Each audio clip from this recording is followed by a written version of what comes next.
Monsieur le Président, Mesdames les vice-présidentes, chers collègues, je vais intervenir sur le budget autonomie. Les budgets de l'autonomie, autonomie des personnes âgées et autonomie des personnes en situation de handicap, connaissent des évolutions à la hausse. Elles sont pour ainsi dire logiques pour les personnes âgées puisque les dépenses suivent la courbe de la gérontocroissance. Le nombre de personnes de plus de 75 ans va augmenter de 88% d'ici 2050. Elle s'explique également pour les personnes handicapées en raison de l'augmentation du coût de la PCH en hausse prévisionnelle de plus 11,4% entre 2023 et 2024. Les dépenses de fonctionnement marquent une progression de 3,9% pour les seniors et de 7% sur le champ du handicap. Ce sont des augmentations moins marquées tout de même par rapport au budget primitif 2023 qui avait enregistré, toujours en prévisionnel évidemment, des hausses de 13% pour le secteur des personnes âgées et de 9,4% pour le secteur des personnes handicapées. Les masses budgétaires restent toutefois colossales avec des dépenses brutes estimées à hauteur de 425,8 millions d'euros pour les personnes âgées et 445,9 millions d'euros pour les personnes handicapées. C'est dire l'enjeu du financement de l'action sociale pour continuer d'accompagner dignement les personnes dépendantes âgées ou en situation de handicap. Sur le plan national, les réponses se font encore attendre.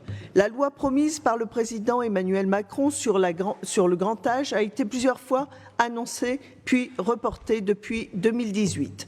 La nouvelle ministre, Madame Catherine Vautrin, s'est engagée à son arrivée au gouvernement avant de botter en touche sur l'idée de présenter une loi de programmation financière avant la fin de l'année. La question du financement est toujours dans l'impasse. Au niveau départemental, la priorité nous semble claire. Il s'agit de soutenir et consolider le secteur de l'aide à domicile. Sur ce sujet, vous pointez en page 13 du document budgétaire, dans le tableau des recettes sociales, une baisse de 3,4 millions d'euros sur le financement au titre de l'avenant 43, ce qui n'est pas en accord avec les 3,3 millions d'euros complémentaires, plus 17,8%, que vous soulignez en page 377.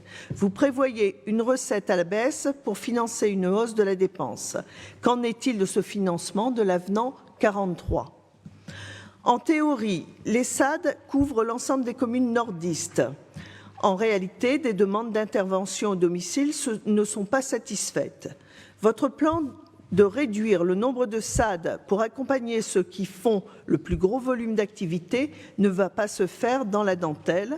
Vont être fragilisés les petits services qui couvrent des zones blanches ou les services très spécialisés.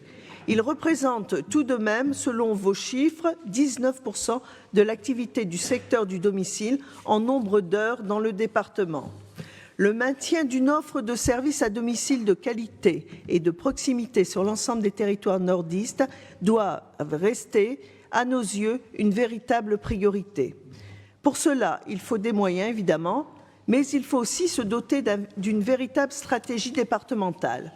En Gironde, le département travaille depuis plusieurs années au renforcement du maillage territorial des services avec le déploiement de son schéma du « vivre à domicile ». Au moins 2 services d'aide à domicile doivent pouvoir intervenir dans chacune des communes, quelle que soit leur localisation, en milieu urbain comme en milieu rural, dans les communes faciles d'accès comme dans les communes enclavées.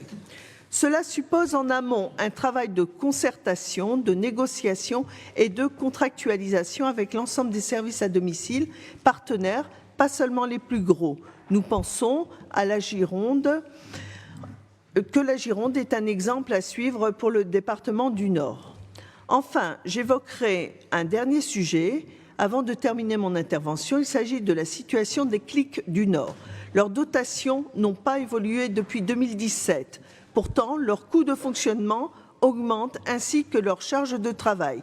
Leur mission s'est également élargie en prenant la compétence de relais autonomie. Nous comptons sur le réseau des CLIC du Nord pour orienter et accompagner les personnes âgées. Ils doivent pouvoir compter sur le département du Nord. Je vous remercie de votre écoute.